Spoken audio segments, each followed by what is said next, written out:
already know how we bringing it. Y'all already know. Live and lit coming at y'all. Let's get it.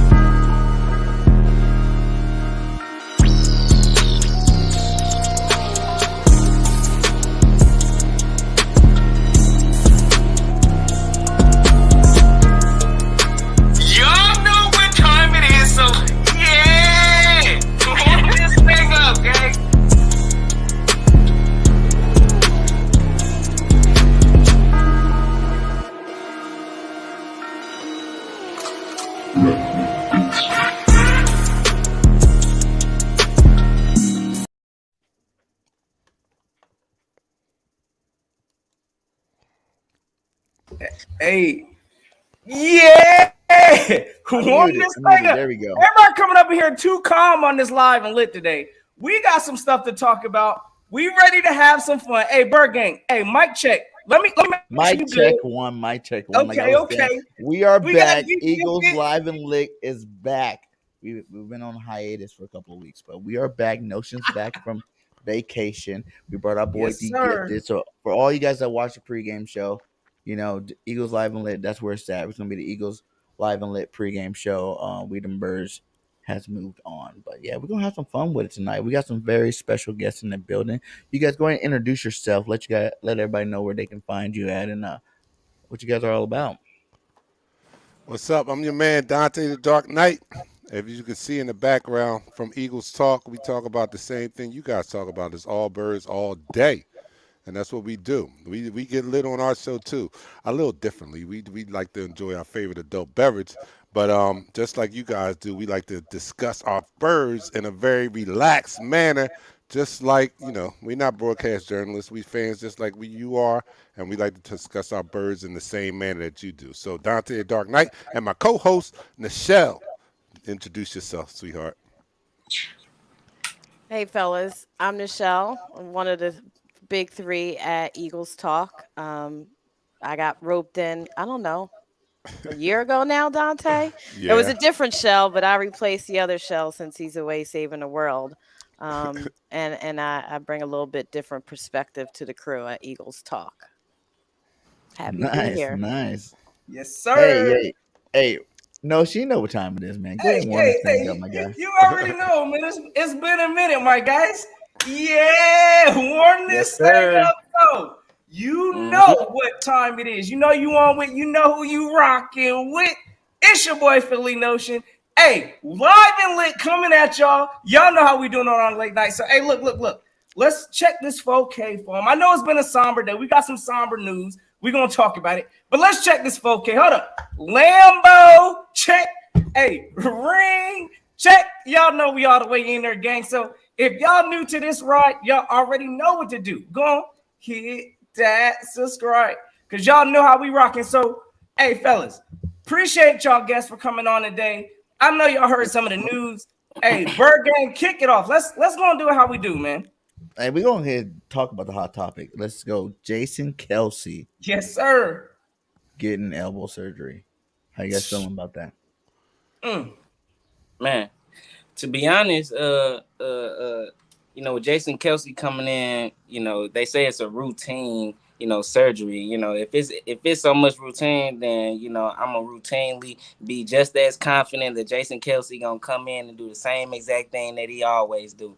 You know what I'm saying? Jason Kelce, I think was talked about today by Lane Johnson, basically saying, hey, he's one of the heartbeats of the team. Matter of fact, he said he is the heartbeat of the team. I know it's other players like Brandon Graham and other leaders on this team that plays a huge part, but for Lane Johnson to speak up on him, you know, it kind of just shows the amount of confidence that he still has in him. And, you know, he ain't saying no slack in him. Lane Johnson not worried about it. I'm not worried about it. If it's routine, you know, it's routine. But, you know, as long as he come out, you know, as as healthy as possible out of the situation, I'm not concerned, not one bit. Nick Sirianni, he don't even play a lot of the starters in the beginning, saying for preseason anyway. So, saying for him to have an extended time to recover, I think it's gonna benefit well. I don't expect no huge drop off from Jason Kelce at all. All right. Okay. I mean, I got to hear from the guests. Let me hear from Eagles talk. Michelle, you want to kick this one off? How do you feel about this Jason Kelce? I guess Jason Kelce injury news, surgery news we heard today. Why the fuck now? That's what I'm saying. Why the fuck Why you now? stealing my thunder? You know what I'm saying? Why in training camp? Why if this is a surgery that's going to keep him out a month? Why the fuck now? I mean, we could have had this shit done in March, in April. You called off the fucking train. I mean the OTAs 2 weeks early. He could have had that shit back then. Why now? That's what I'm saying. Why now? And I get it. Don't get me wrong. He's a veteran. He probably don't need the training camp like the young boys need and all that. And it probably is saving his body from the pound and everything going on through training camp. But this could have been playing a lot better than this. You could have rested him during training camp and had this surgery done beforehand, because the way it looks, and I don't think that he's going to miss a game because it's going to be a month. And I think he's going to start that first game only because he has a streak going on right now, and they're not going to jeopardize that. So even if he comes out just for the first series, he's going to keep his streak going. But my whole thing is why now? We got the young boy, and I like the pick. Cam Jurgens. I love the pick when they picked him to be his replacement and all that. But hey, let's be real. We just saw the freaking the live practice where Jordan Davis puts his ass around like a crash test dummy and shit. You know what I mean? So I don't know if that's what we really want to see on the opening day. So again, why the fuck now are they doing that? Yes, sir. How you feel about it, Nicole? Is that what it is, Nicole? It's Nichelle. Nichelle. My namesake just passed, so pour some out for her, Nichelle Nichols. My bad. I'm not as emotional about it as Dante. Because Jason Kelce is a warrior. And he got enough time to heal. I thought I would be more upset when I heard the news, but I thought about it. I was like, well, if it's a routine surgery, like you mentioned, and he has time to practice, get back and heal and be healthy, I see no problem with it. Would I have liked to seen it done sooner? Yeah, but maybe they didn't have the diagnosis sooner. So he's a warrior. He's going to battle back. I have no worry about Jason Kelce coming back, at least by game 2 or 3, even if it isn't game 1. I'm not worried about that. The Eagles damn sure don't seem like they worried about it at all. Like we got a couple guys actually that's dealing with, some injury. Devontae Smith, you got the concussions things going on and stuff like that. But I don't see no panic from anybody in the, in the coaching staff or the coaching tree period to even have any concerns whatsoever. So, I think that's keeping everybody confident, and we got depth. You know what I'm saying? We got depth at a lot of positions. So, hey, I think it's not gonna matter too much, but hey, we'll see. Yeah, actually, they said they think Dickerson could play center, right? I wouldn't put him there. I'll just let him keep playing. If it's week 1, Kelsey's out, either put the rookie in, put Sam Alla in, and the rookie can play guard, or you can have Driscoll play guard or something like that. But I'm not worried about, like you guys said, I'm not worried about Kelce. We got a top line, yo. Like he's a man. We got depth. Listen. Before. Yo, they released the top 10, category. I think earlier in the offseason, they was releasing them position by position. And we got, Dallas Goedert in the top 10, Lane Johnson in definitely in the top 10, Jason Kelce in the top 10. This is a bona fide offensive line. And then so even with an injury like that, the depth is so good. But also you can't even forget that we have a mobile quarterback, Jalen Hurts. if they can hold on long enough, Jalen Hurts is definitely aware enough and capable enough of scrambling out and making something out of nothing. That's what makes him so great. I believe Lane Johnson was even talking today about how he, didn't give up a sack last year. And a lot of that was contributed to the fact that you got a quarterback like Jalen Hurts that gets out of situations like that. So you can't forget about the depth, but you also can't forget that we have a mobile quarterback in Jalen Hurts that can, avoid situations like that. Man, first off, I'm gonna tell y'all like this. Forget all this, look, I'm concerned. Like, I'm with my man Dante over here. I'm gonna tell y'all right now. I'm questioning the same thing, kind of why now, but then again, I mean, the training camp just started. These boys just went out there with pads on and started hitting. He felt discomfort. I'm gonna tell you right now, Jason Kelce is what, on the high, getting towards the higher end of 30, about 34, gonna retire pretty soon, getting an elbow surgery, expecting them to heal in exactly a month. I mean, clean out or not, I'm concerned as far as, I'm gonna tell you right now, this man is the quarterback of this O-line. Any replacement that we have is an immediate drop-off. So I'm gonna tell you right now, I do believe that Kelce will, somehow, just because of the nature he has, to keep that streak going, will put something around his elbow or whatever needed to go out there. But to expect him to be 100% and not re-damage it in a month healing, I'm concerned. So I've seen the same clips everybody else saw with Cam Jurgens. I'm asking who else, besides that would start. Notion. Oh, everybody else got a Jordan Davis on their team. You can't be like, I see those clips and all of a sudden get all scared. No. Got a Jordan Davis on their team. I'm not saying every team got a Jordan Davis. In a million. I'm just saying. And Cam Jurgens held on. He was trying backwards, but at the same time, he held on. Hey, and Jalen Hurts probably would have. Man, y'all out of that. You know what I'm saying? But I believe the kid will hold his own. Eventually, he's going to need experience. He's going to need, some NFL testing. At least, it's not a concern until he actually start missing games. Right now, it is not a concern. So I'm gonna tell y'all right now. Y'all go ahead and again, I'm not until the season starts. Exactly, I'm gonna hold my reserve. But at the same time, I mean, again, this is a surgery that evidently he was feeling some kind of discomfort. It is what it is. Mm-hmm. Whether he got it corrected now, whether he got it corrected back in March or July.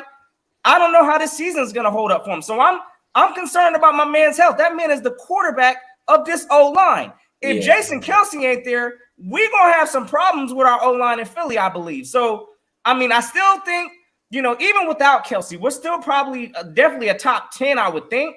But we're going to have some struggles. It's going to take a little bit to fill a Kelce type of a role. That's all I'm saying. After last year, we filled Brooks' spot last year.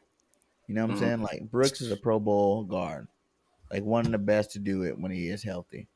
So what makes you think we can't fill a Kelce? Like, will it be Kelce? No. But it'll be serviceable because the rest of the offensive line is dominating. I agree with that. I just hope it helps him get his snaps up. Because he snaps the ball in the dirt a lot. On that. Yeah, they was definitely getting that practice in early. Jalen Hurts was actually taking snaps from him in practice, so they already getting that down pack. I think it's already been communicated that Jason Kelce could possibly miss some time in practice, and it's the perfect time for guys to step up. This is when guys step up. Coming into this season, the offensive line is really the thing that is the best on our team. That is the one thing that was the least of our concerns, coming into the season. And it's going to continue to be like that for me anyway, just because of the talent and the depth and the fact that we do have a mobile quarterback. So it's not a lot of concerns for me. For real, the only concern that I really have so far, despite the injuries this season, is the connection between Jalen Hurts and Devontae Smith.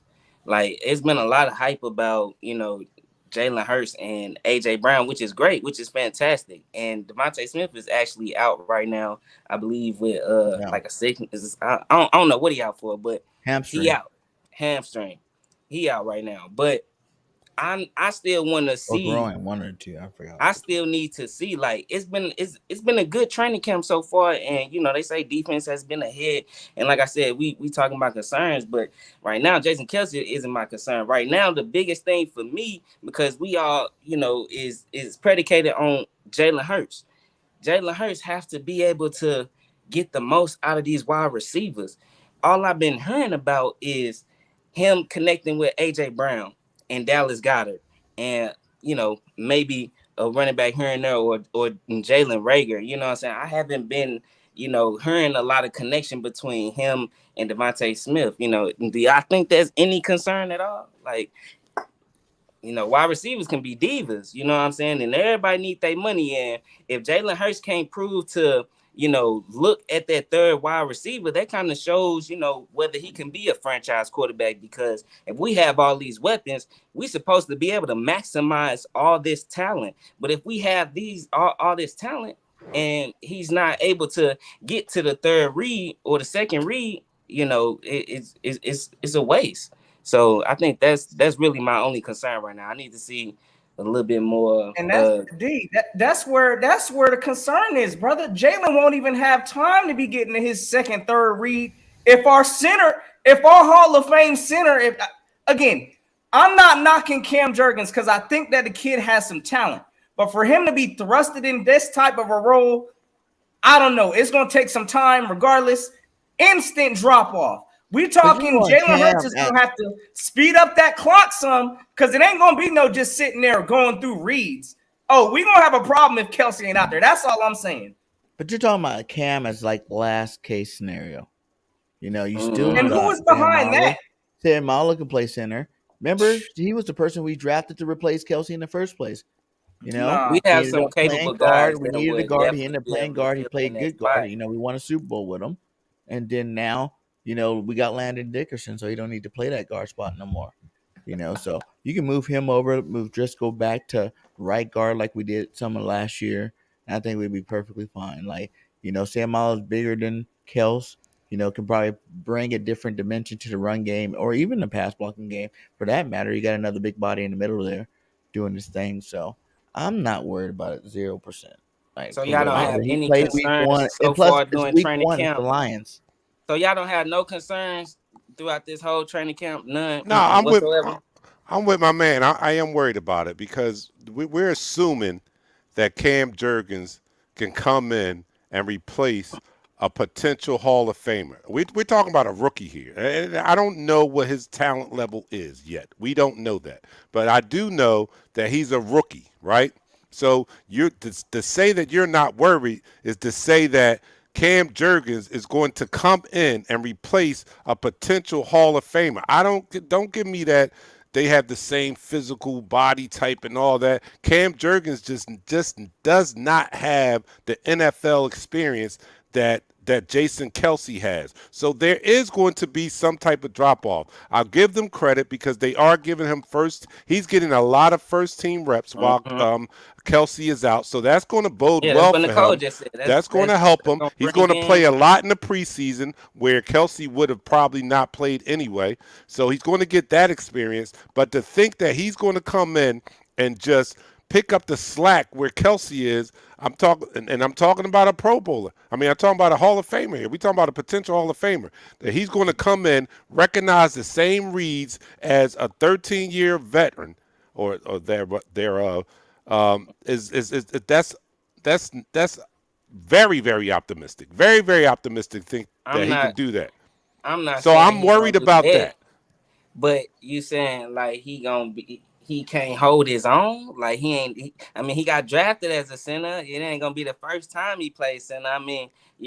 That's what you have Jalen Hurts there for. That's what if I'm looking at Jalen Hurts as a franchise quarterback, then I'm expecting Jalen Hurts to know this offense, which he should, and is going into his second year. He needs to be able to communicate those things to Jason to whoever the center is. You know what I mean? And good thing he is gonna be getting these reps. So as far as Jason Kelce, I know he is a great talent. And he is like a quarterback on the team and on that offensive line. But if I have Jalen Hurts, who I'm expecting to be a franchise quarterback, You supposed to be making those reads. I don't care if you don't see it. You supposed to be seeing it. You supposed to be showing these type of qualities as a leader to be able to overcome, something as far as that. Now, if it's like this dude just getting bunny hopping backwards with everybody, and it's not just Jordan Davis, then okay, then we have a problem. But if the dude can hold his own, oh, we lost him. Oh, Houston, shit. we have a problem. Yeah, nah. I think he was on to something, man. Again, I don't think none of us really, we don't want this scenario. I mean, honestly, I think we all want Kelsey out there healthy, but at the end of the day, I don't know who beyond Cam Jurgens. We have to count on him, you know what I'm saying, to be our next center. Who played center when Jason Kelsey stepped out the last game? Then we had wasn't it like it was Nate Herbert. Herbie? We don't even have Herbert. No Herbert's not even Herbert, there anymore. yeah. But I'm saying you guys keep saying Cam. I think we're doing what we do when you spend a second round pick on a alignment. You get them reps. You get them as much reps as possible. Look, he got to be somewhat good because every year is a year Jason Kelsey is potentially retiring. So he only got a year or two. So he gonna need as much experience as possible. Coming in. So regardless, he got to be the guy because that's what they drafted him for. No, I think you give him all these reps in the offseason and you still start Sam Malu.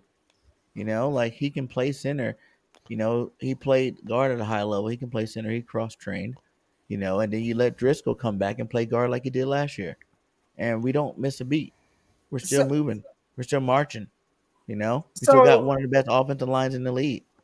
I really think one of our saving things, though, is looking at our season games that we have. So we got the Detroit Lions week 1. Even if it takes some time for them to come back to 100%, who we got first game? The Detroit Lions. What's their pass rush? I don't think they, had no scary type of rush.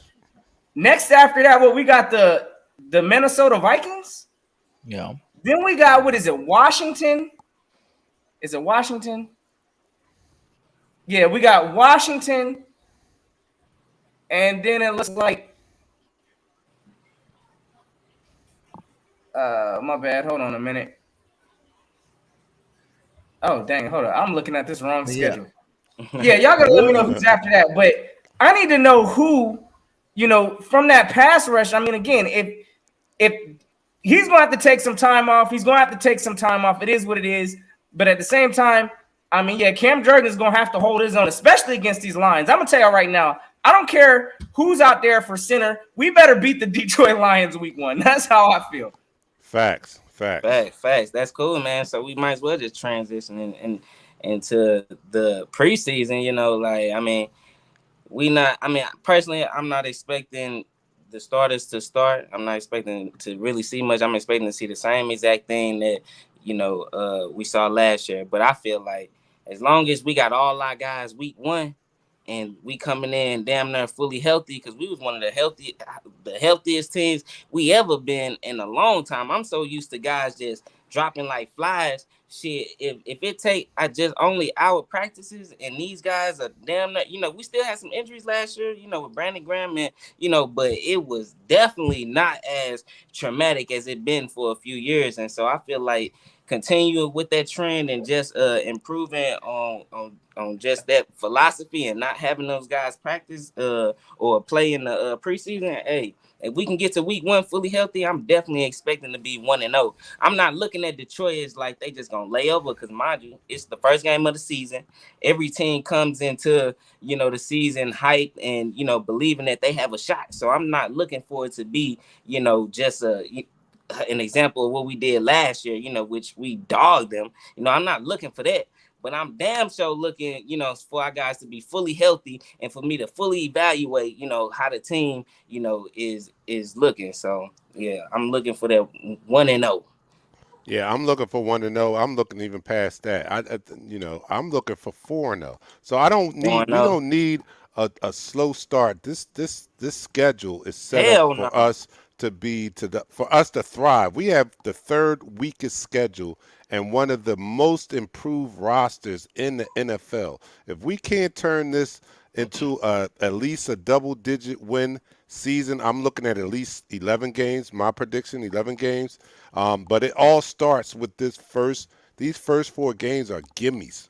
We cannot we cannot come out and lose to the Detroit Pistons. I mean, Detroit Lions. I'm sorry, Detroit Lions. It's no way in the world that can happen. That's going to derail a lot. What we cannot do is we cannot think that we're going to come out 2-5 this year and bounce back in the second half. There's no excuse for that type of start. So I'm looking for this team to come out strong. So that's the biggest reason why I'm worried about Jason Kelsey, because I don't want that. There's no gimme games, and we can't rest on any laurels because we don't have any. I know we added A.J. Brown, but let me say this. All right, so our strongest point on offense last year was the run game. Do we come out and we build off of the run game and incorporate the pass off of what the run sets up, or do we come out and try to establish the pass game, try to make that prominent, and not be our strength as far as we know with this team from last year? I think we're too pass happy. I think that's what got us 2-5 last year. You always establish the run first. We need balance. We need balance. We need a balance. We don't have all these running backs for what? 60-40, 70-30, 60-40. Like, I think towards the end of last year, we were more like 60-30, more run than pass. Yeah, I think we should be more like more 70-30 pass, 40 run, but we also went away from the run way too much. So I think our for us to have a fast start and to get to 4 games, the play calling and our schemes have to be better. We have vanilla. People knew what we were running before we were running it. Facts. Yeah. All the time. Facts. Like it was like 1, 2, 3, 4, run, pass, run, pass.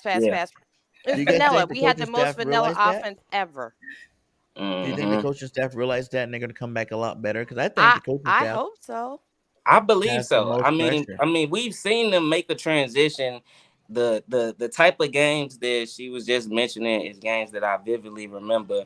Them coming out and the game plan looked totally different from the game plan that they'll come out in the second half. So we've seen them, make the transition and adjust during the game and throughout the season. So I have no question that they can adjust. But if we looking for our team to be a Super Bowl caliber team, we need to show some type of consistency. We need to be able to come out on fire, and really, this is a season where we not only evaluating the team, we evaluating Jalen Hurts too. So I'm expecting us to come out 4-0, 5-0, but like my guy mentioned, I don't know if we're gonna be doing that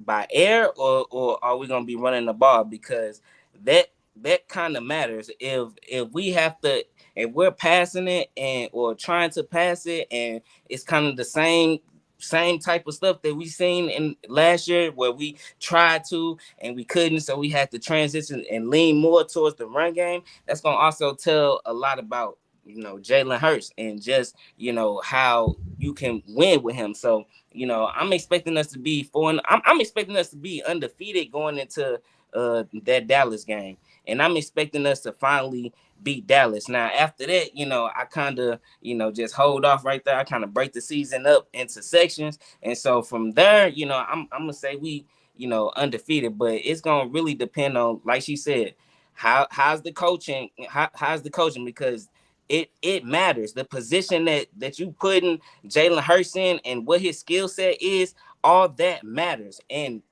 damn sure on defense, this is a proven year for Jonathan Gannon. We still got a lot of questions, that has to be answered, because Jonathan Gannon hasn't shown the ability to adjust, in my opinion.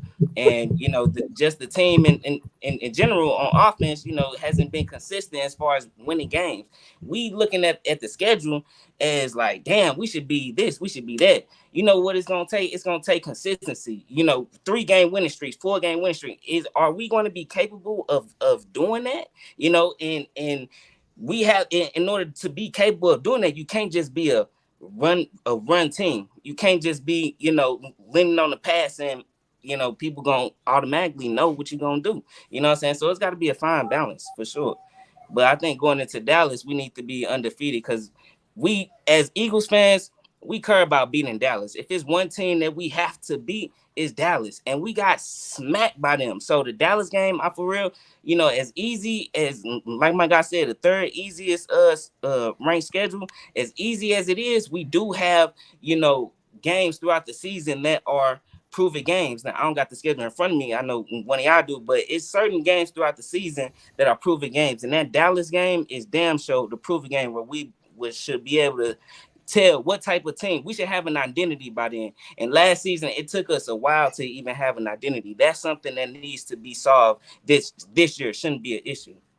So listen, I completely agree with Nichelle's statement, and I agree with yours also. Just on the fact of, listen, like, we need balance, right? But at the same time, look, we know what our identity is now. Like, we got a run game on this team. So in my opinion, they trying to change the identity. What happened? You said to change the. I said they trying to change the identity. They trying to be more of a passing team. And that's look again. That's why so we that's how they gonna come out. We gave Sirianni and that whole offensive coaching staff the pass last year. Did y'all forget? Like, I went to the Dallas game, right? Was straight embarrassed looking at the stat sheet afterwards. Do you know how many times we ran the ball? It was pathetic. We didn't run the ball in their house, and we got mocked. So we carried that same theme over and over and over. I mean, all the fans were seeing it. Everybody knew what kind of plays we was running. We wasn't running the ball. So, yeah, there's no more passes this year. There's no more these coaches are learning. Oh, no. We know we have a strength in the run game, and we need to use it. So, again, I understand, Jalen Hurts may have worked on some of his passing game and everything, but at the end of the day, if we got a strong suit in running, I say go more heavy running. I mean, sprinkling the passes when needed, but we need to stick to what's working. And that's the number one rushing offense in the NFL. That's all I'm saying. I'm going to say for the record, they're going to force feed the pass. That's just my feeling. I think they're going to do the same thing because this owner and this front office wants to see a high-powered offense. They went and got A.J. Brown. They didn't go get him for us to have a strong running game. Believe that. They went to get him because he did come from a, and that's to our benefit. Yeah, that's our benefit if we use him correctly. But this owner has been on the record. We didn't get a Heisman Trophy winner, Devontae Smith, to be a run. Right, exactly. We didn't do that to be a Heisman run team. Trophy winner. So I think they're going to force feed or try to feature the passing game such as they did last year in the beginning of the year before they realized let's do what our team is best equipped to do, and that's to run the ball. And once they went there, we found much success. Now, I personally think they're going to abandon it again to try to force feed or establish that passing high octane passing offense. And hopefully we can stay on a winning path until they come to their senses again and realize we need to run the ball first and let the pass come off the run. That's just my personal opinion. Yeah, and if it happens, remember you saw it and heard it here first. Can we bring up something about the O-line now? I love our O-line.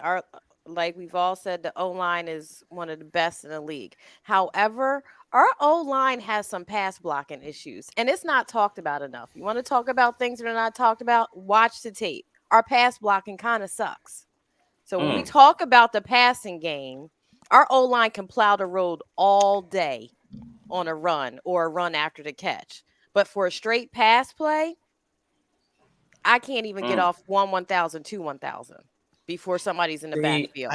I tell everybody, we have a run style offensive line. You got pass blocking offensive linemen, you got run blocking offensive linemen. We got mammoth on our offensive line. These guys are big, giant. They ain't trying to backpedal. I keep telling everybody, all that passing that we did, that's how big key players got hurt from all that backpedaling.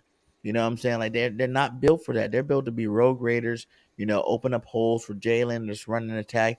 I think we will go out, and I think Nick and Shane has realized that they will have to run the ball early in the season.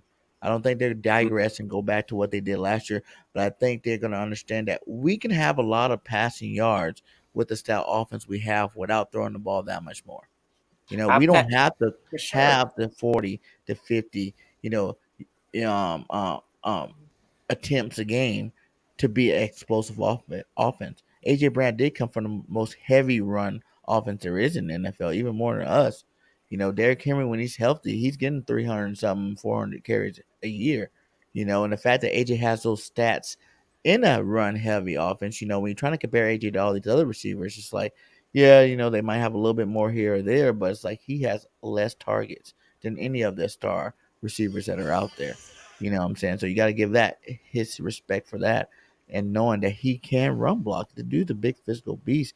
Not only is it going to help our run attack, like he can take a 5-yard slant to the house because he's a running back once he gets the ball. So I just think his dynamics that he brings, him being able to push Devontae to the number 2 slot, being able to push Quest to the number 3 spot. You know what I'm saying? Now Quest is the 4th target for the play. It's like that's great. There's not very many defenses out there that got more than 2 good cornerbacks, or coverage guys in that secondary. And we got, 4 easily. And then you got Pascal. If Rager continues to do what he does, I know we're going to talk about Rager a little bit, but if Rager continues to do what he does and actually can perform this year, now you're talking about the deepest receiving core in the league. Like who got a better 5? Last year wasn't that our receiving core sucked. It's just they were young. They were young. Devontae was a rookie. He had to learn how to beat double teams and how to get off press coverage. And he's a little guy. He's welcome to the NFL moments. He dropped some early too. Quez Watkins going into his 2nd year, he had 700 something yards. He got better and he's faster. So you're looking at a guy like that he was doing against number 2s last year. Now he's going against number 3s, safeties, covering linebackers, man. It's about to get crazy. I'm talking like best show on turf type stuff if the coordinators can call it up. I think all the pressures on the coordinators, the skill position players are there. I think Miles Sanders has a huge year this year. I think he probably leads our teams in touchdowns if you're not naming Jalen Hurts. Because I think he got a lot of rent to pay, and it's been a while since he paid this rent. It's time for him to make them payments. You said who? Who let Miles Sanders. Miles Sanders ranking in touchdowns. Hey, and real quick, I just wanted to shout out my guy. Touchdowns last season. Yeah, do say it. But let me shout out my guy TB71 real quick because I completely agree with this. And this is I think the strategy how we need to approach it. Establish the run first. Let them stack the box, then things should open up for AJ, Smitty, everybody pretty much. Y'all already know. So again, as long as we come with a not neglect the run, which we saw that last year, that was terrible to watch. We just abandoned the run, didn't even knew it existed. So, yeah, definitely that's the kind of approach I'm expecting to see this year. You got to run to set up the pass. You don't pass to set up the pass. Well, it's never worked. I wish that's never been a thing, ever. You know how many games we lost last year because of that mindset? It was ridiculous. We could have at least been an 11-win team last year if we would have ran the ball. That's sad. And ain't no passes floating this year. That's all I'm saying. And with all this talent, they shouldn't even know if we're running or passing. That's how vanilla our schemes were. They shouldn't even know.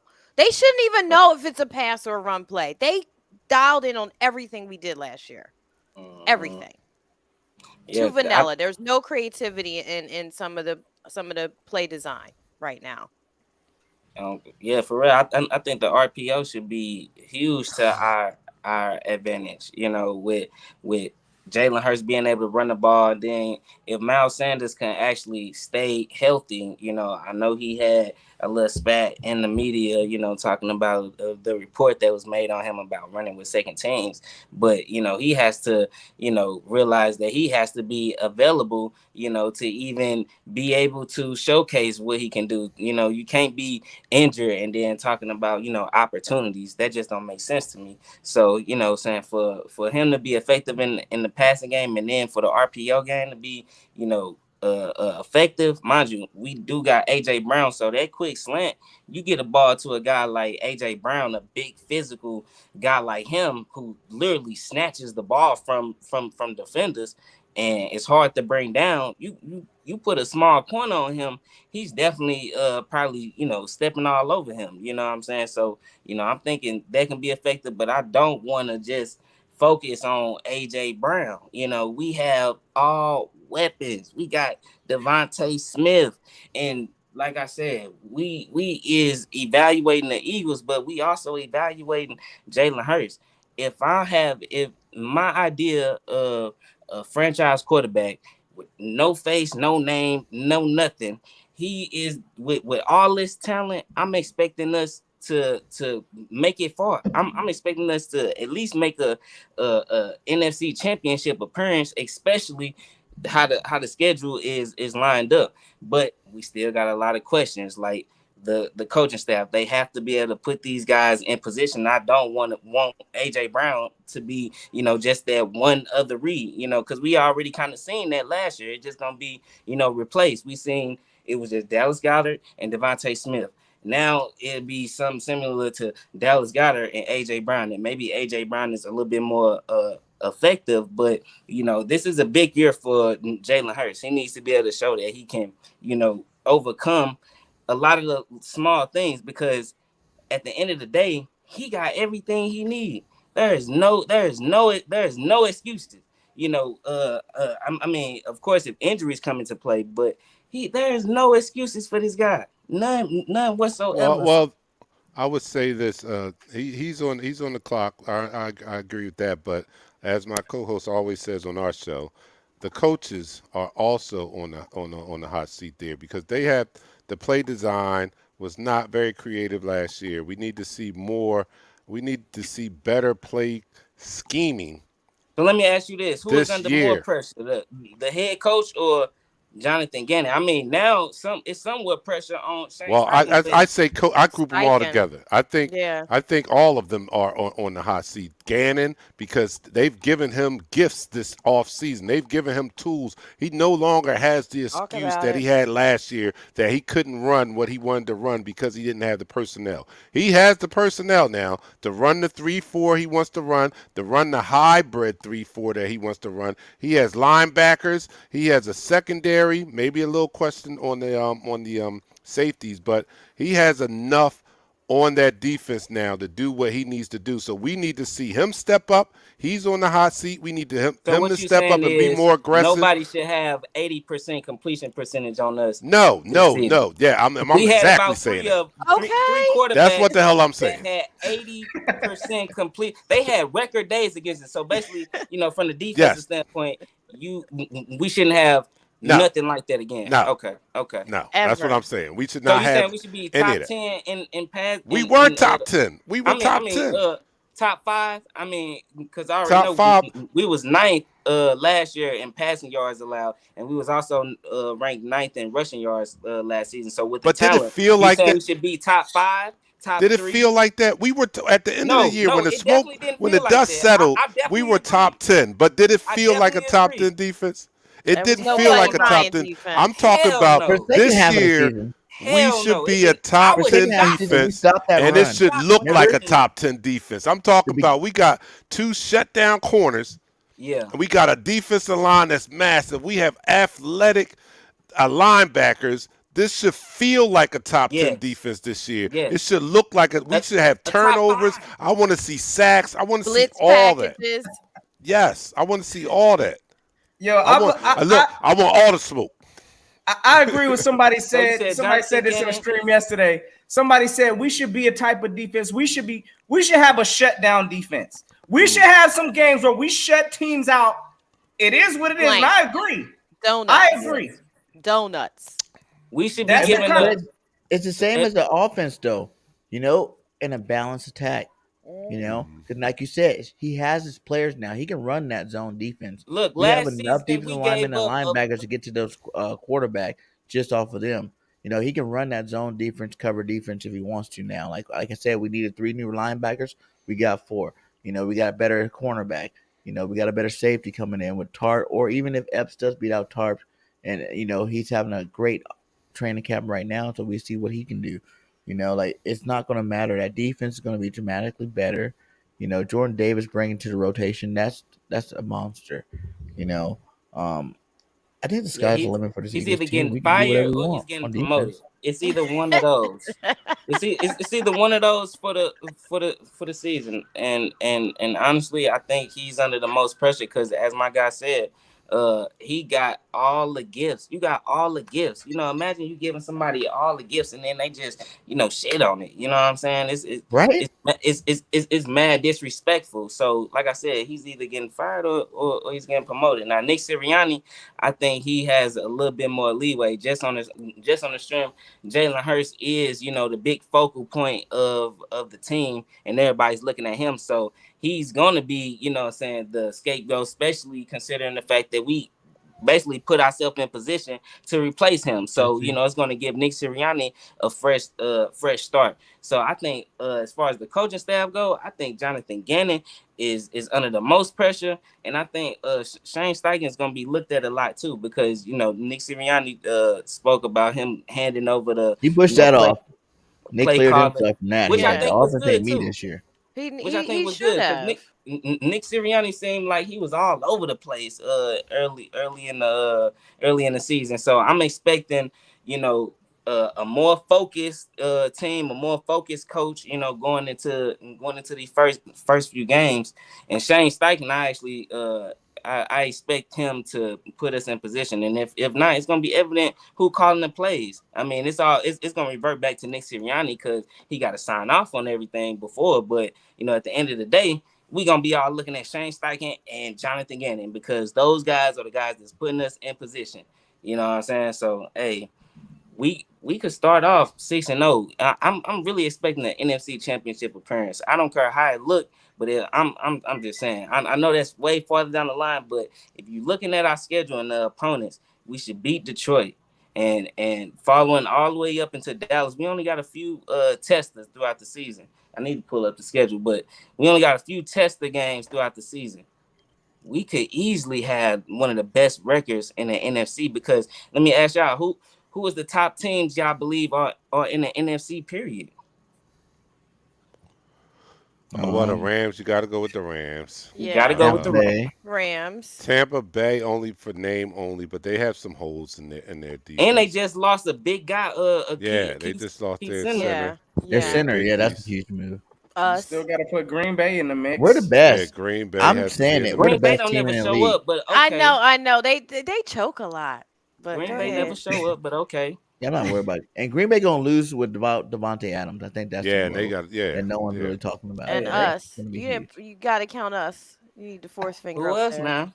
How high do you guys think we are? Because I tell everybody that's 3 teams. Come on, I'm waiting for another NFC team.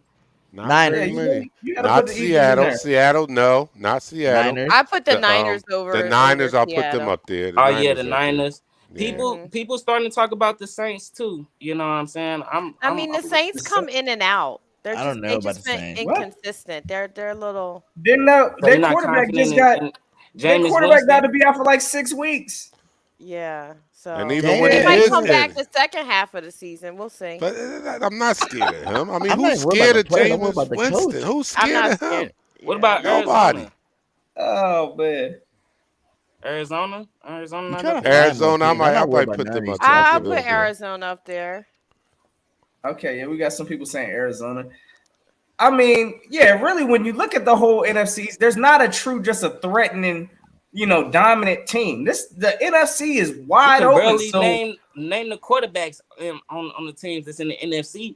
But if you look at the AFC, I guarantee you pull up every team up in the AFC, you can name every quarterback for each team. Can't say the same for the NFC at all. You know what I mean? The AFC West got the best quarterbacks in the league. The AFC West by themselves.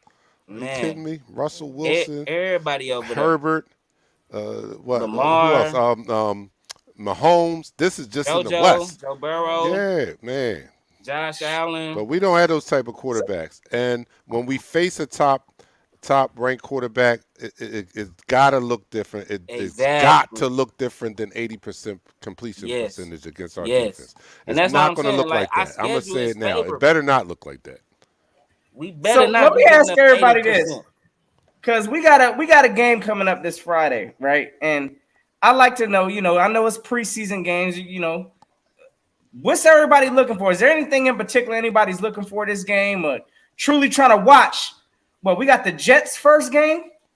I mean, from what I'm hearing, I think Okay. I'm looking for some Special good teams. guacamole to go with my Coronas because I know that's right. it's But I'm nothing to looking for look at. It's special nothing. teams. Hey, It's nothing to Right. look at. There's nothing to see here unless you just want to evaluate the I'm not second and finna. third Yeah. string because that's all we're going to see. So Yeah, this pretty Friday, much. I'm just going to be excited to see football and see my Just want team to on see the some field because plays. I'm always geeked about that. But to be realistic, it's not going to be much to see as far as evaluating how this team is going to look in the regular season.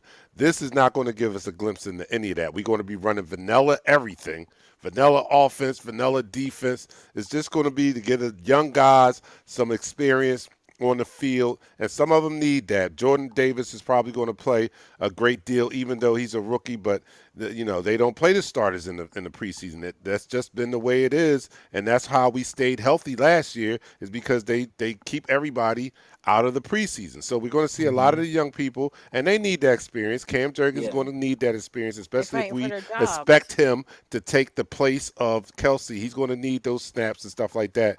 But outside of that, no, I'm just looking for some good guac to go with my chips. That's all. Okay. We got any players? I see some people. They said some people were ready to check out Kyron Johnson. I see we got I like him, Reed man. Blankenship. Okay.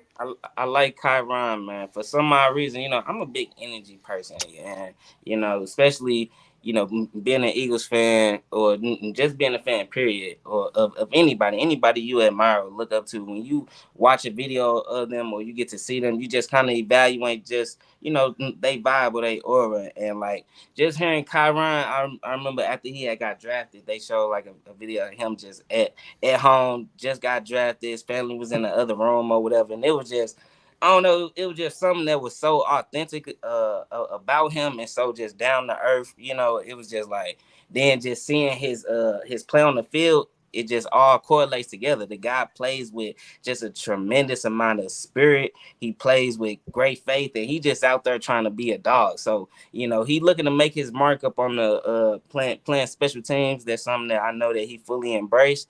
But I'm definitely not gonna be shocked if he out there and he playing on the end and he rushing that edge and he out there able to make a play. He's a guy that flies around with a high motor, and hey, I like him. I like him a lot, actually. I'm gonna tell y'all real quick because listen, for my entertainment purposes, I'm truly gonna be watching this, man. I know y'all, part of the hate club, but JJ Arthega-Whiteside, I'm gonna tell y'all right now, if this man comes out here as a tight end and starts making plays and somehow finds his way to this roster, I am purchasing this man's jersey. I'm gonna go ahead and put that out there right now. I'm pulling for him. I don't know if he's gonna slide in as a tight end, but this man was one of the best blockers that we had, so it's gonna be for my entertainment. I'm gonna be watching this man come Friday if I can. So, hey, I'm pulling for you, JJ. You heard it here first. He possibly could. We is looking for we kind of thin right now. Yeah. We in the market for a tight end, I believe. But man, look, you asked what I'm looking for in this preseason. I'm looking for somebody new. I'm looking for somebody new to make some plays. I'm looking for some highlights. You know what I'm saying? Because for real, if you playing straight up, it's a lot of mental. You know what I'm saying? You got to be ready. I know know your assignments. It's all about technique. So I'm looking for those highlight plays. I'm looking for them guys to cheat a little bit because they smart. I mean, watching tape or they practicing their fundamentals and stuff. So I'm really looking for somebody up on that DB, up on the defensive line. If I can see a little bit of Jordan Davis, I think that'll be beneficial. Like if Jordan Davis can get up on the field, I definitely want to see how he play, because I made a whole video talking about how Jordan Davis could be possibly the anchor up on this defensive line, and he's surrounded by great talent. I mean, Eagles legends, and I remember we was talking about the offensive line earlier and about how the pass protection and everything. I think the pass protection is okay, because you have Super Bowl legends. You got guys that played in the Super Bowl, Lane Johnson, Jason Kelsey. You got another guy adding Jordan Mailata, and all these guys is playing on the opposite side of Jordan Davis, which basically iron sharpens iron. These guys are going to constantly get this guy better. He is working alongside another Super Bowl champion in Fletcher Cox. You know what I'm saying? So, he got these guys to lean up on. I'm expecting big things. So I would really be excited to see Jordan Davis up on there and Nakobe Dean. I think they said he been kind of struggling a little bit, but our linebacker room packed. And shoot, that's another thing. As much as we've been talking about these linebackers, let's see these guys get out there and make plays. If we just playing straight up, let's see who, filling the holes, filling the gaps. Because we all know last year that was a huge problem. We had guys that was getting ran all up on, because Alex Singleton, he making tackles, 6-7 yards down the field. He not able to fill the holes. But, I just want to see Jordan Davis. I want to see that defense really out there making some plays.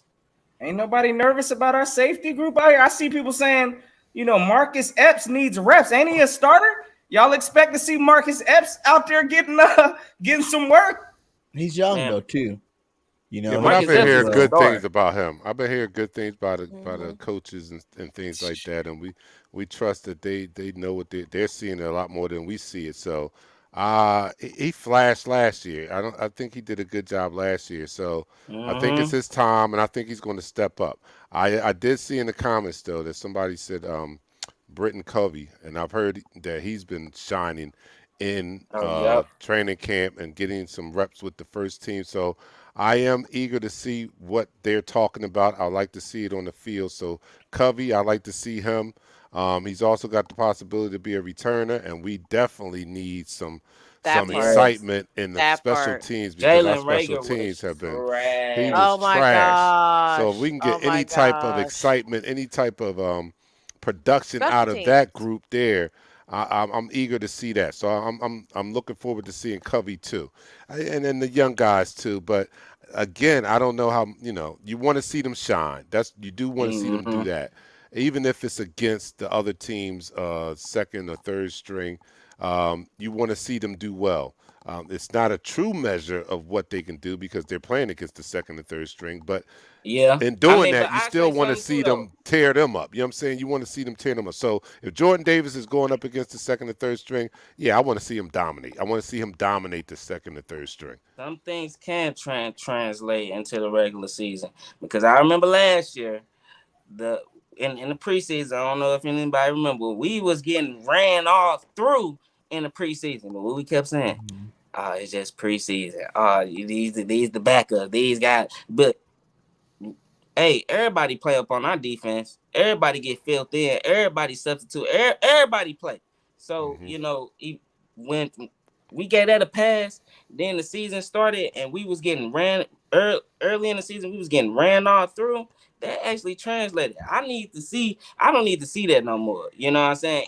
And it kind of showed that once a team actually get in position and they able to establish something, it happened throughout the whole game. It didn't show that Jonathan Gannon made any adjustments. He didn't do it in the preseason, and you know what I'm saying? It translated into the regular season. It was just consistent. If it happened throughout the game, it was no stopping it. It was just happening. Just like with the passing. Once it started, it was happening the whole game. Once quarterbacks was completing passes, hey, that's just what it was. It was all season. We would be watching the game, just waiting for something to change.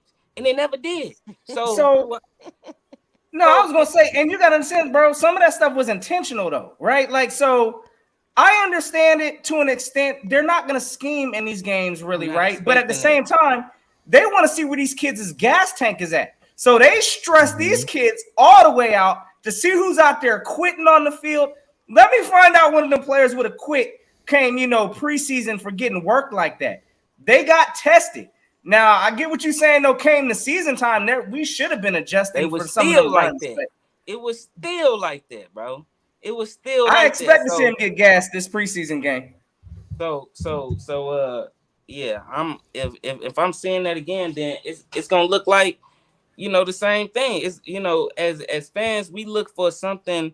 We look for the things that's been happening consistently to base our thoughts and opinions on. And if I consistently keep seeing this dude, not adjusting or the defense is getting ran up on, it's gonna really show a lot about Jonathan Gannon. Like, I really think his seat is the hottest in Philadelphia right now because he got all the tools. We better not. I'm telling you. And then it don't make it no better. The schedule is as easy as it is. He better not be giving up 80% completions to who? That's probably the best quarterback we're going to. Facts. To who? Defense wins championships. Period. At the end of the day, and that's the best point. At the end of the day, defense wins championships. So as much as we evaluating Jalen Hurts, and as much as he is, saying how much he can do, the defense at the end of the day gotta make stops. If you watched a lot of the games that happened last season, half the time the team that got the ball first, which was the other team, by the time Jalen Hurts first touched the ball, we was already down by 7. So you putting the team in already in the messed up position.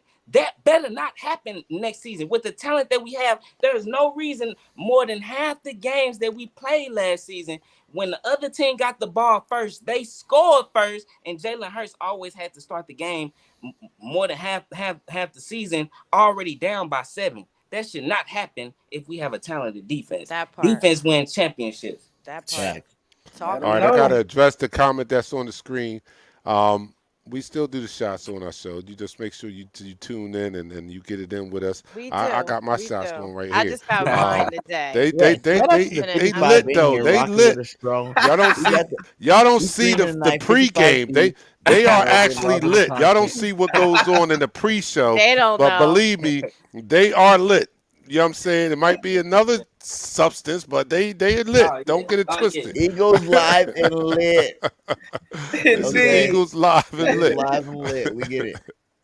But yo, this has been incredible, man. We really appreciate the opportunity to come on and bust it up with you guys and talk about what we like to talk about the most, and that's our favorite football team, and that's the Philadelphia Eagles. And you guys, to give you guys credit, you guys do an excellent job here, man. I've been listening and following you guys before, and to be a part and in the midst of it, I'm honored to be here, man, and to listen to you guys give your take on everything. See, my man, he be blowing right now. So this Eagles lit. They live and they lit, so don't get it twisted. But shots out, man. We thank you guys for allowing us to come on and talk about it. And thank you guys that's in the chat room for keeping the conversation going, because you guys add a lot to each show that you tune in, and you give your input. You give us talking points. You give us the feeling of the fan and what's going on, and we like to include you guys in the conversation. Segues, different segues no we can take. I always appreciate that.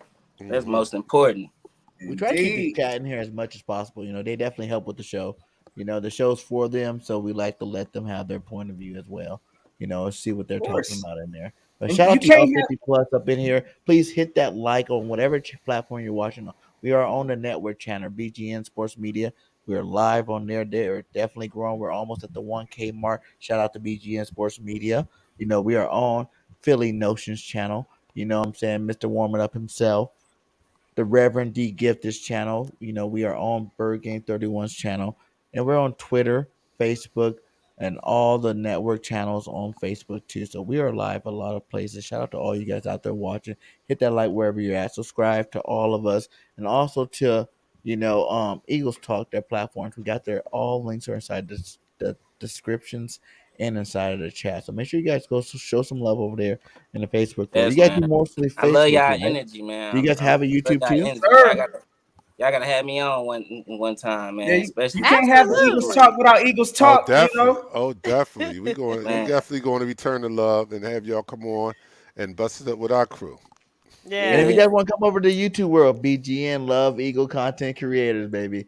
We got some of the best in the business. So I know there's a lot of us over here. If you guys want to, expand a little bit and have another platform to put that fire content that you guys put out there.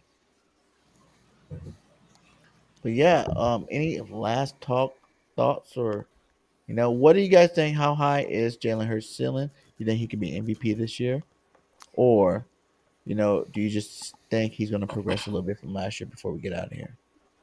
Well, since I'm his adoptive mother, I'm just going to take this one right now. Seriously though, I mentioned this on our show last week. All this talk about Jalen Hurts' ceiling, I'm just wondering where it comes from, and all these pundits and the fans on WIP. Oh, the eye test. He doesn't pass the eye test. He's reached his peak. It's physically impossible. The boy just turned 24. Your brain and your body doesn't stop. 23. No, well, he He just had did a turn birthday. 24. Oh yeah. He just turned 20. He was Mm-hmm. 23. As men, you guys develop till you're 25. Science says he's physically not done developing in his brain and in his body and his muscle structure. So how are we saying this boy has hit a ceiling? He's still a child. He can't even come off his parents' health insurance. He's lucky he's rich. Let's be clear about that. So we can't talk about a person's ceiling until they've reached that age of actually being a full-fledged human being. So there is, we don't know what his ceiling will be because we haven't seen Jalen after he's fully developed as an actual person in his body and his mind by science. So that's how I feel about it. I think the sky's the limit for him, and real talk, hard work, dedication pays off.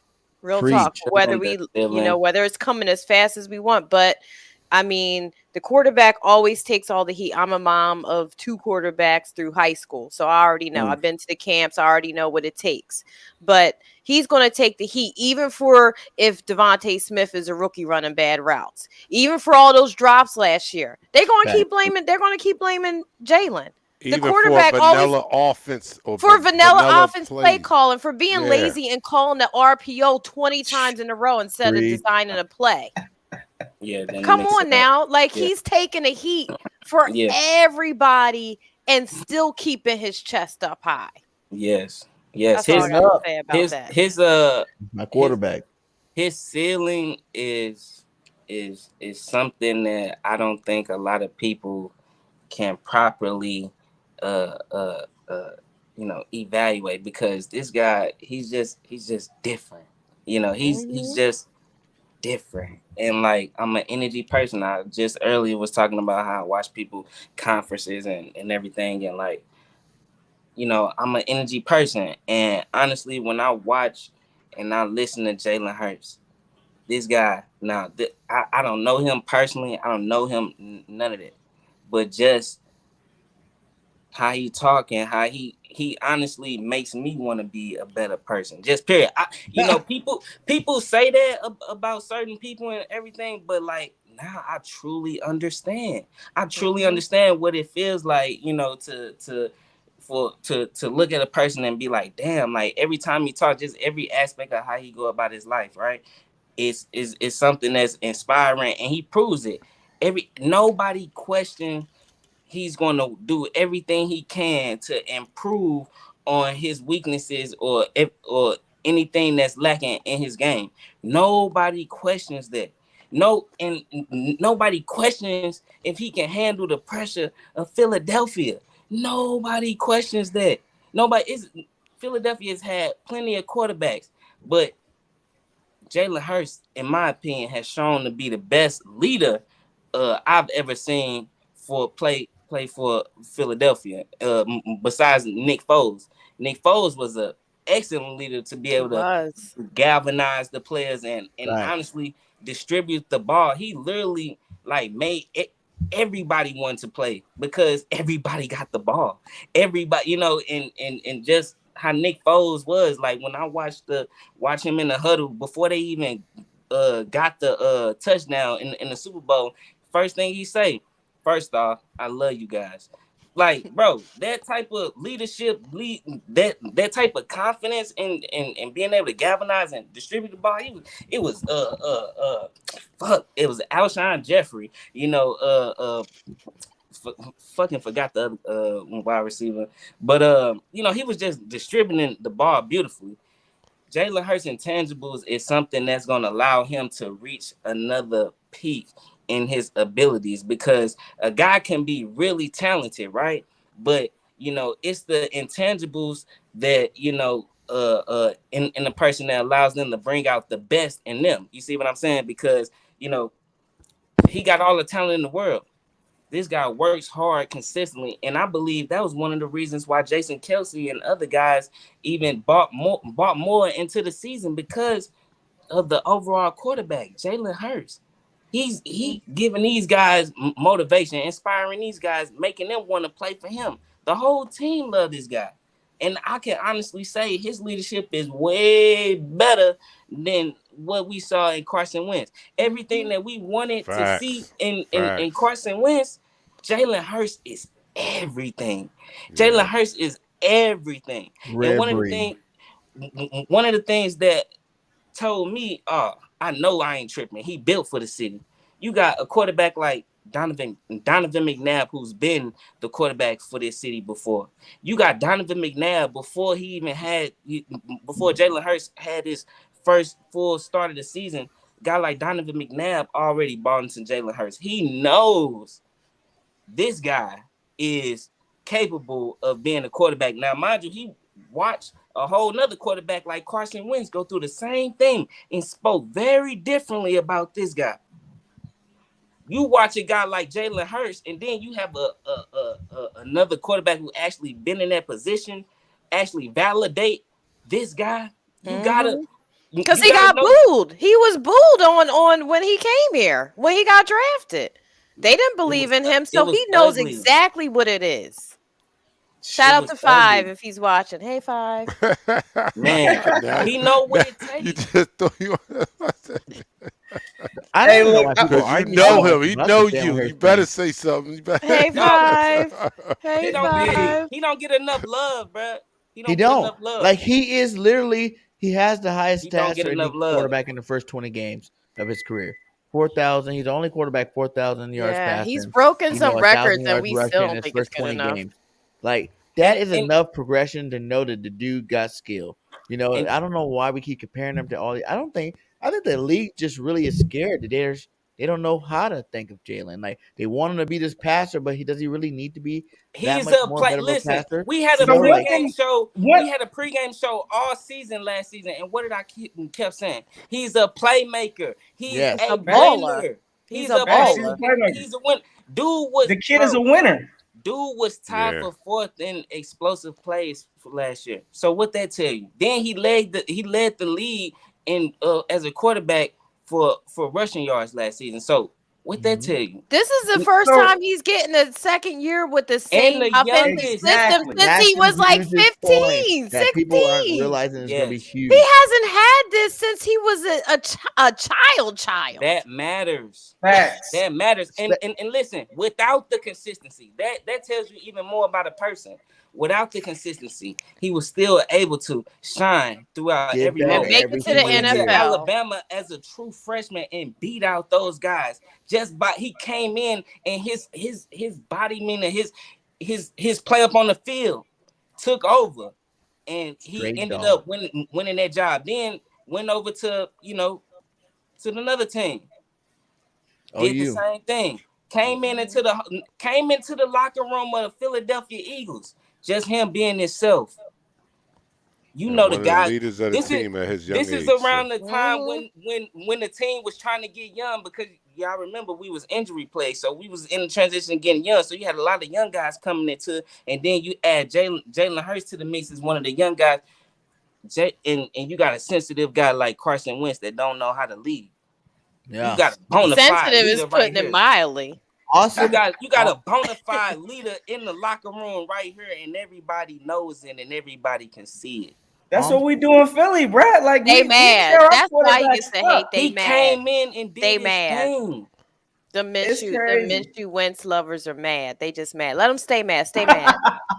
And shout out to AK Eagles. He says he statistically had a better first year than Carson Wentz, and we gave Wentz the keys to Philly.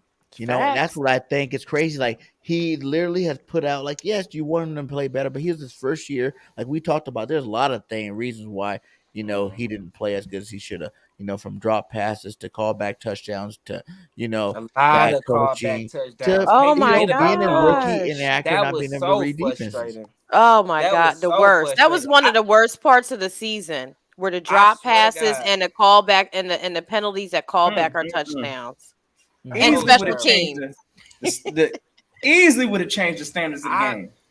It was hard for me to get excited for a touchdown. It was hard for me to get excited for anything. It got to a point where I was literally looking at the TV like, where the flag at though? Where the flag at though? Like they gonna call it that. But I'm like, where the flag at though? Like I'm part of the other team. You know what I'm saying? Because I'm looking like, dang. Every time something good happened, you know, it always get washed away. I remember Jalen Hurts threw a beautiful ball to Quez Watkins. I forget who he was playing. Yes. But it was a beautiful ball, and he freaking dropped it. He freaking dropped. It was one of the best balls, Jalen Hurts, and I was just like, I bet you this throw, people gonna forget about it, and it's gonna be like. But because I knew we was all still evaluating Jalen Hurts and evaluating, can he make these throws? Can he do that? And making those catches, you know, not only increases the confidence for the wide receiver, but it gives the quarterback confidence too. We was leaning on guys like Jalen Reagor to save us. We had an opportunity. We had an opportunity to beat the New York Giants. I give it to you. Jalen Hurts had a bad game, but at the end of the day, he still gave us an opportunity. And Jalen Reagor let the ball literally smack him right in the face. Like he didn't have no hand-eye coordination or anything. Like, nothing. He literally thought like somebody finna hit me. Like, and just literally let the ball hit him straight in the face mask, like hands wide open. It wasn't like a straight diamond. I mean, the hands was open. How is your hands open? Like, don't be coming at my man Reagor. Don't be coming at Reagor. Why you lying? Don't blame Jalen. He's front. Blame Jalen. But they're gonna blame Reagor is a training camp Hall of Famer. Reagor is a training camp Hall of Famer. Don't be coming at my man. Don't be coming at my man. He's a training camp Hall of Famer. Oh man! You watch the video. Slow it down. He was in the air by himself. He don't. That's not his. He don't do that in the game. He do that in training camp. That's not his job. Preseason. He only do that in preseason. And we was depending upon guys like Jalen Reagor to save us. And you know that was another game where I always said Jalen Hurts gonna always put us in position to win because he's a winner. It wasn't a lot of games where we lost it because of him. It was a few of them, but it's not a lot. And it was games like that where, he had a rough first half, but we had an opportunity to come back and win that game. And Jalen Reagor, and the sad thing about that catch was that was the second catch. It was a pass. Yeah, I remember that. He didn't catch that either. And then the second one, it was even worse than that one. I was like, bro, I'm done with you, bro. Like I think you can be for a person so much, but it's all about what you show me on the field, dog. I think at the end of the day, man, you hit it all on the head, man. Like, honestly, the man's leadership, I don't think can be questioned. As everybody said also, I mean, the kid's a winner, right? Like, through all that adversity he faced last year, we still came out with a winning record. First year in the NFL, you got to be proud of that kid for what he took on his back. And then how could even somebody even question this kid's, I guess, ceiling ability when, like you said, he hasn't even played 2 years in a system. We ain't seen nothing that this kid has to offer being in a consistent system. So I can't wait for Jalen to just shut all these people up this year. Because again, I'm not gonna sit here and put out their MVP and all of that stuff. But I'm gonna tell you what, I've already sat on I'm sitting on my little sale over here. I do think he's gonna be the best quarterback this year in this NFC East. We can go and put it at that. That's right. And I mean, anything else from there? I mean, yeah, why not? The kid can go out there and get MVP. So we'll see how it goes. And Jalen, I believe in the kid. So we gonna really see how I rock this year. He helped me win fantasy. I won my whole fantasy. You better talk about it. You better talk about it. I beat Dante, by the way. I beat this guy. Oh, wait, this guy. I'm definitely I beat that guy, by the way, in the fantasy finals. I'm the fantasy queen champion. Y'all don't know. He has everything set up. We were seeing the best wide receiver on the Eagles since T.O. Let's be realistic. He has A.J. Brown at his disposal. When you have like a top-notch receiver, you know what that does for you? even if you're not the most accurate, but when you put a player that is as dynamic as AJ Brown, meaning he can catch those balls if they're not on target. You don't have to be precisely accurate with AJ Brown. AJ Brown will go get it. That's what T.O. did. T.O. can go get it. Yes, You could throw it behind him, about it. and he Talk would catch about it. the ball behind him. So a pass that A might be, playmaker. a pass that may be incomplete with somebody else is not with a receiver such as A.J. Brown's talent. So A.J. Brown is going to make him better alone. So you see him being featured in the preseason. I feel a little bad for Devontae because he's going to have to look a little extra long, extra long to find Devontae, but you see him developing a chemistry with A.J. Brown, and like in that open practice, that 30-yard touchdown pass showed you what a A.J. Brown could do for somebody like Jalen Hurts. That was a very contested ball. It wasn't the perfectly thrown ball, but A.J. Brown came up with that ball for a touchdown, and those are the type of things that he's going to do for Jalen Hurts. So I see Jalen Hurts definitely having a better season this year just with the addition of A.J. Brown on the team. And So that how far you snap think? for that was in the dirt. Mm-hmm. The snap for that play was in the Yeah. dirt. Fact. He always That's why I making say tremendous MVP, plays. man. He don't he need had to a be play that that much was better. snap crazy. when Hold he on. had- Who is TB71? How you what you talking about? See, who's Oh, they know. They must be. They know. They know. What They do know. you talk? How? What do they know? He had What are they because talking he about? auto drafted. He had a bunch of Oh my Cowboys God! players on Yeah, his I did. I had a fantasy bunch of because Cowboys. But he didn't show up for the draft, so it auto drafted all half the damn, Cowboys why squad you to gonna put me on Dante's blast like team. that? Ah. TB71. All right, I remember. Tell it. I'm gonna remember that. Tell I'm gonna it. remember that. Right? I agree. I agree with Indeed. AK Eagles. Yeah, he did. I mean, that's what happens. You know, See? when you're a good receiver and you know how to play with the run game and you know what the run game opens up for you and you take advantage every time you can. That's what AJ Brown brings to us because he already Yes. knows what it is Yes. playing with the run game. He knows how the run game can open up and he knows how to take advantage. And I hope he teaches that to Devontae. And there's gonna be a sense of comfort. We've been waiting for receivers that want to go get the ball. I think the biggest problem with our receivers, past years is none of them they're all there to catch the ball. You didn't really see too many that had that, edge on them about making sure if they throw the ball anywhere in my facility, I'm going up there and get the ball. Right. We see a little bit of But Quest do it we had last that Get year. with in the Alshon, bro. way. Slap it down. We had that with do Alshon. something. Yeah. No, That Alshon was Alshon at the was back last- end of his that guy. career. He wasn't all that when he was It's with Tony us. Burr and Dante from Australia. We have an Australian Oh, that's fan. oh, that's that's T- TB. That's Tony. That's Tony. From the Tony, down why you under. doing that? Tony, oh my goodness. He's one of our loyal followers. He's from Australia. He's from down So it's under. like So 9 a.m. it's there like what time is it? tomorrow? What time is Salute. it, Tony? Let me know what time it is where you He are. on the early He's- track. Yes, it's like Yeah. 2 in the morning for him Okay. right now. So yo, That's what's up. shout out to you, the loyalty for What's up, keeping up with the Tony? Eagles and Tuned in. following not only this Good show for but you. keeping up with us, man. But you ain't have to go there, TB. You did not have to go there. That's He played wrong. the tape. I was like, he's in the circle. He knows. All right, yeah, I know. I was So like, what's he the got it. He ceiling knows for the?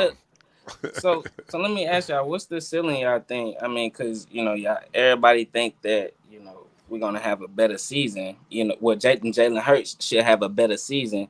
What is how far y'all think he takes us? He is the leader of the team. They say it's predicated on how good he is, but just like Hunger Michelle said, hey, defense still win championships. So how far do you think that Jalen Hurts takes the team, this season? How far y'all think? I think it's predicated on not only the step up that he takes, because we need to see him take a step up from last year, improve on some of the things that he wasn't particularly good at, but it's also in tandem. It's going to take the offensive coordinator and the head coach also and putting him in the Steichens best on the clock. position to be successful, doing what, playing to or calling plays to his strength. You know what I'm saying? So it's a combination. It's not just on Jalen. It's on the coaching also. It's on calling the right plays at the right times. catering to his strengths, because that's the sign of a great offensive coach, not trying to force your system upon the quarterback you have, but adjusting your system to take advantage of what your quarterback does best. So we need to see that the play calling do just that. And it goes back to the run or pass. If we are a strong passing team, a strong running team, we need to establish that first and then work off of that. And Jalen made he's throwing a better deep ball this year. I can say that. I'm Yeah, gonna hear yeah, For reports. sure. He's throwing a better deep ball. So let's take advantage of that. And we're not seeing any of that. I'm not hearing of any of those long passes in preseason. And I've heard some of the reasons for that is that they don't want to show a lot before the first or second cuts, because they don't want guys. Well, this is just what I hear, but they don't want guys to be cut and then go to other teams and show. But I think that's ridiculous. They should be practicing plays that they're going to run this year. So I haven't heard anything from Quez Watkins. Why are we not seeing more bombs for Quez? He's That's the true. fastest receiver in the league. Why are we not hearing more reports And I of love him Quez. taking I love shots to him? Quez. Yeah. Why I are don't we want not people seeing? We're worried seeing a about it. lot of dinking and dunking. Hearing reports of dinking and dunking in practice with AJ Brown and slants and stuff like that. And I know that's one of his strengths, catching the ball and running, and the yak. And I'm not talking about Hennessy, but I'm talking about the yak. You know what I'm saying? So that's great, but I want to see some down the field plays, and it's going to be up to Steichen So how and far you Nick think Sirianni. Jalen Hurts take Well, the team? With all that being said, I still got him at 11 games. I still got him at yeah, 11 games. I still is think that 11, but is to that with a Don, playoff win though? Like, we making a playoffs. Oh, definitely making We're the definitely playoffs. we're with a definitely playoff victory though. yeah, You no, think we're Jalen definitely Hurts? I would say we're definitely getting one playoff win. Yes. Definitely getting one playoff win. But I would also say, to Dante's point, we can't get lazy with the RPO. Like Yeah, I think we were so dependent on it. And I'm sorry, but if you're not putting pen to paper as a coach, that's what Foles and Doug Peterson had. And man. that's what Peterson had. Period. He knew how to put pen to paper, and they was drawing up plays. Yeah, they was getting people open. They was getting separation. I swear Right. that Super Because you got to Bowl. put pen to paper. You can't get lazy and depend on the RPO half the game. It doesn't work that way. The RPO should be on special case scenarios when you're running your option. But you need to put pen to paper and actually design some things. You need to scheme some things and give them different looks. And I didn't see that at all last season. That's what I'm looking for from Steichen and Sirianni. I need some schemes. So I don't want to know that you're running the ball. Right. I don't want to know that you passing it to Watkins. I don't want to know that, this is Devontae's. I don't want to know that. Right. And the crazy thing that you brought up, about, Nick Foles and them, the whole season with Doug Peterson, it was like every game it was something new. It was something different. They was just doing so much different stuff. You didn't know what you was finna get. Pen to paper.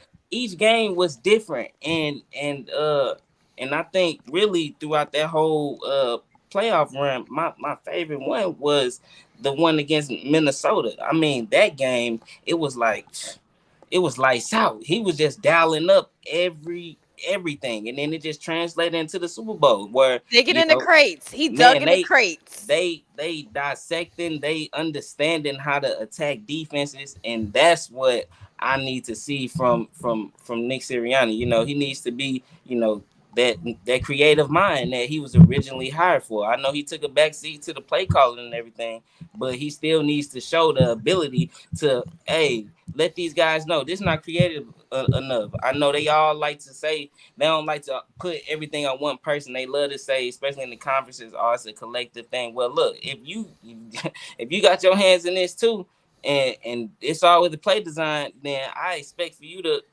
up it up a little bit, be more creative. Quick question. Yeah. No, I just wanted to add a quick question because I know you want a topic of, kind of this offense running. Would you allow Jalen to kind of have some, open play calling, kind of taking that command, calling plays at the line? Is this, because I know we put a lot of faith in, having these coaches setting these, setting setting us up for success. But I think Jalen's ready to start taking If he some the of this franchise ownership. quarterback, then yes, he needs to be able to do that. Like I shouldn't have to be worried about that. Now, mind you, we looking for a franchise quarterback. Anything a franchise quarterback can do, I expect Jalen Hurts to be able to do that. And I'm a Jalen Hurts fan. I've been seeing the progress each and every season, each and every game. He just shows what he's a winner. And at the end of the day, that's what you want. You want a winner. And this guy has shown the ability to win at every level he's played in. And so he got us to the playoffs this year. We got even more better weapons. Second year in the offense. I'm really hoping that shows to be a huge benefit, because he needs to be able to read these guys. I love a talented person, but I love the IQ of a quarterback. That's my favorite thing about a quarterback. That's why Peyton Manning is one of my favorites. This guy IQ. I don't know if a lot of guys watch Peyton Manning his football IQ is unmatched. His in NFL film stuff, but his IQ, and really it's every great quarterback's IQ. Is just everybody does it differently, but his IQ, he needs to be able to assess the situation, make the checks, and make the right reads, and see that third guy. He needs to be able to see a Devontae Smith open. You know what I'm saying? He needs to be able to see these guys open. That's actually one of the biggest things that I'm looking for Jalen Hurts to do, and for him to be able to him to see that third read, and for him to stop doing what he did last year, which was he kept on staring down the wide receiver. He didn't look him off. The great quarterbacks do not do that. That head movement, that's decisive. You got 3 seconds. You need to know how you finna play with these safety eyes. You can't be, staring down the guy, because you got opportunities where a guy would have been open, but since he was, just staring them down like that, the guy cover or it's a pick, or it look like a duck. You know what I'm saying? So I'm really looking for him, his eye placement to be a whole lot better, a whole lot crisper. He needs to realize that plays a huge factor, especially if you're gonna be throwing a deep ball. So yeah, I'm just looking for him to be able to make that progress in his read, and actually look off the safety, because I'm not asking for him to be some great quarterback with his arm. I'm just looking for him to be able to make those key plays, make those plays on third down with his arm instead of his legs, because eventually come time playoffs, they scheming up for that. You know what I'm saying? So I'm just hoping, I'm just hoping to see that third read progress, and him to be able to look off those safeties. If he can do that, that already shows the improvement, the amount of improvement, because that's a mental thing. You know what I'm saying? And so with all the little off-season little workouts that they say he did with the quarterback guru and everything, all right. Yeah, you got to say. Well, Mahomes said that he didn't start mastering reading defenses until his 4th year. And what that tell you? That it's not just easy. FYI, It's not easy. It's not easy. I know what it takes to go through trying to read the defenses and the classes they even give the high school and college kids that are playing quarterback. It's not an easy task, because every defense is different. You know what I mean? It's everything from knuckle placement to who shifts to their right foot, to their left foot, to what scheme they're running. It's a science to it. And most people think that stuff happens overnight. It doesn't happen overnight. It takes quarterbacks a few years to learn how to read a defense at every level. It takes them a while. By the time they know how to read defenses in high school, they're damn near seniors. Same thing with college. Same thing with NFL. It takes you almost 4 to 5 years to really read defenses effectively as a quarterback. And look, and that's just reading defenses. That's not even including trying to read the disguised defenses, because, you got to know what you're doing there. You know what I mean? So I think this second year in Jalen Hurts playing in this system should really pay off, which is why, as big of a Jalen Hurts fan as I am, if he is my franchise quarterback, I can't give him no slack. I need to see him able to do it with his arm. You know what I'm saying? I got to be able to do that, believe that. You know, I need to be able to see drop it in the basket. So real quick, we got a quick question up in here. With my guy Jadis Young says, okay, I got a question. So if we win 10 games, is it a success season? Or no, do they fire people? I guess now this is a question. What do you say? Don't skip the others like every other. You wilding, Jadis. All right, so we got your question in, bro. If we win 10 games, is this season a success or not? No. 11 minimum.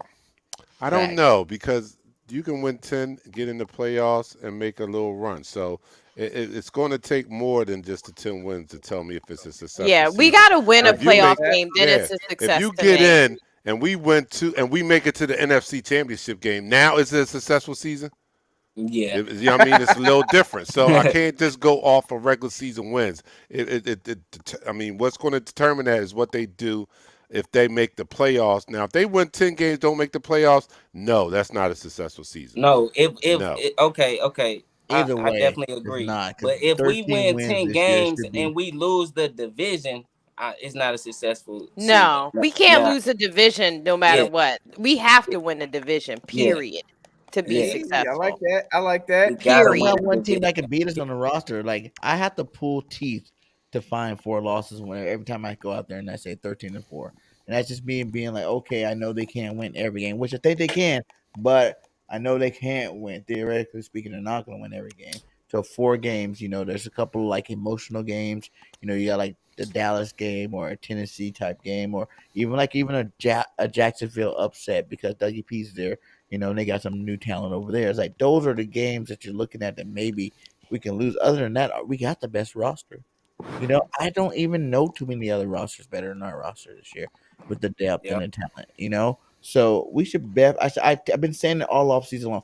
This is the time to be ecstatic as fans. To support your team the most, to just go crazy about it, talk your shit. You know what I'm saying? Because we got that team. We're paper champs this year. And this is the first time the Eagles ever been paper champs. Usually we're that fighting, scrappy team that, we might have a couple of holes, but we're still doing it. That's what makes us proud to be Eagle fans, But this year we are paper champs. We got the most depth. We're top 5 in pretty much every category and every position. So embrace that. Love it. Next year's not going to be the same team. So embrace it this year. And let's go see us win another Super Bowl this year. I know that's right. I agree with all of that, fellas. I definitely agree. Sure, Dante said it earlier about us starting off, hot. We got to start off on a hot streak. We got to start off, at least 3-0, 4-0. You know what I'm saying? Because, like I said, that's the expectations. If we have a franchise quarterback, which we all, assuming we all believe in Jalen Hurts. If we got a franchise quarterback and the defense got all the damn tools they motherfucking needed and all the gifts in the world, we better start off 3-0. And we better beat Dallas at least once this year.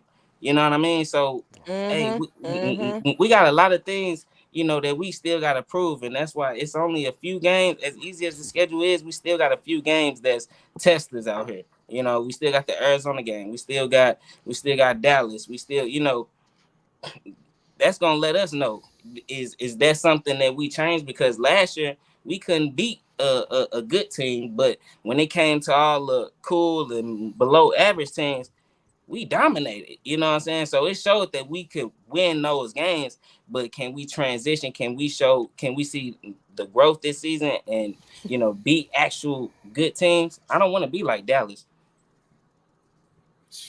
You ain't lying. Listen, I think we all got, it's honest and fair to say we have high expectations for this team. So I know, there's a lot of trolls out here we got to deal with, on the Dallas side, on the Washington side, the Giants side. That, they try to suck us back in and try to tell us to don't be happy. We're going to be trashed this year. Nah, I think we all got expectations for a reason. We have a talented roster on the offense and defense. So I completely agree. Listen, it's got to at least be playoffs. If we ain't making the playoffs, that's an automatic failure, in my opinion.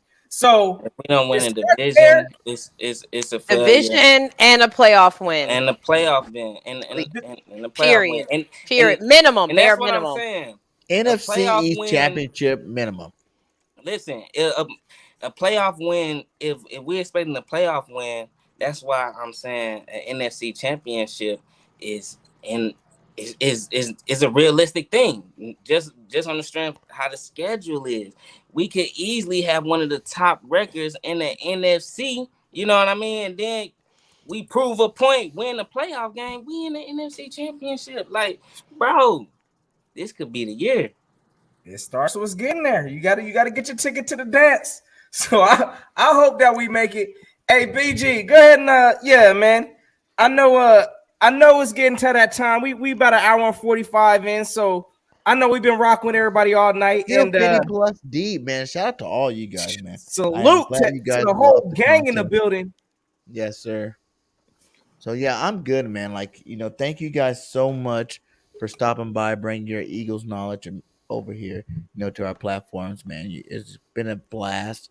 Hope we can do some shows, this season moving forward. So, you guys have any final words? I know. Hope we will. You gotta realize. Yes. You gotta speak things into existence. Season is just starting. Y'all already know what time it is. Oh no, we definitely gonna have to hook up with you guys and collab a little bit more, man. I'm glad I answered the call. He reached out to me, and I didn't have the time before, but I saw it this week, and I was like, yeah, what name the time? I'm there. Whatever you want, I'm there. So after this experience, like I said, I'm honored, man. You guys run a show that is really lit. It is lit, and it's fire. and I want to have you guys come and bring that same energy and excitement and knowledge, because that's what it's about. Bringing that knowledge to our show and blessing our fans with that. So, and we have YouTube too. Let them know we do have YouTube. We do have YouTube. We're live on YouTube too. Yeah, we're both on Facebook, YouTube. We come on Thursdays, 7 p.m.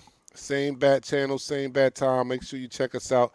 This Thursday, you won't see the beautiful Nichelle because she dissing us. I mean, I don't know. She's going somewhere. She got something. I have to take my youngest back to college, and I wanted to do it tonight, but scheduling and all that stuff. Right. But, so we'll be on Thursday night, and I'll reach out to you guys. If you guys are available, you might be able to sit in for Nichelle because he's not going to be here. We have one other co-host. You're so quick to replace me. Damn. I'll replace your ass with three. You know they not having it. They will revolt. Dion will come on and revolt. I know they will. But thank you guys so much, man. We appreciate it, man, and we will have you guys on the show, man. You guys do an excellent job. Thank you for having. Yeah, I'm definitely sub up. Coming and hang out. Yes, we're definitely gonna sub up.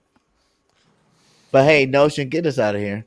Let's do it. Man, you already know. Look, again, everybody, take this preseason for what it is. Grain of salt. We're gonna have a game here come Friday. Ain't no, I ain't trying to be looking for after the game overreaction. Saturday, everybody melting down because we ain't see what we wanted to see. Just remember, hopefully we ain't getting no injuries. We playing this game smart and let the chips fall how they may. Again, we got an objective. Playoffs at least. Hey, Nichelle said we need to win this division. Y'all know what time it is. And hey, the rest, hopefully we get us another one of these. Because I'm getting anxious. It's been too long, gang. So hey, y'all have yourselves a safe and fantastic Eagles Day. It's always fly, Eagles fly. And until next time, y'all know what it is.